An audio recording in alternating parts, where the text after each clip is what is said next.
నీ జీవితంలో కూడా అన్యాయం గుండా నీవు వెళ్తున్నట్లయితే, అక్రమము అనే పంట నువ్వు ఒకవేళ అన్యాయము అనే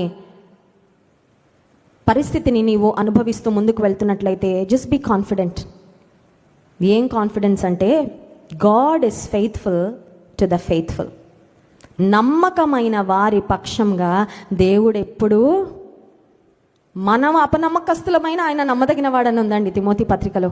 మనం అపనమ్మకస్తులమైన ఆయన నమ్మదగినవాడు. నువ్వు నమ్మకంగా బ్రతికితే నీ పక్షంగా ఇంకెంత ఎక్కువ ఆయన నమ్మకత్వాన్ని కనపరుస్తాడు. నమ్మిన వారి స్తోత్రం చెప్దాం, హల్లెలూయా.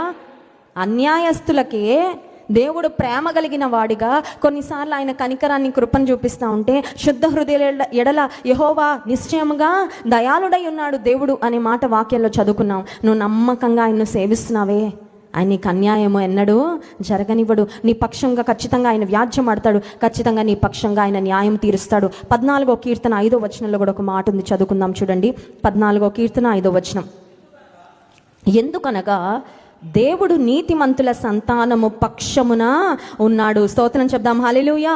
అన్యాయస్తుల సంతానం పక్షంగా ఉంటాడు అని ఎక్కడ రాయబడలేదు వాక్యంలో. నీతిమంతుల సంతాన పక్షముగా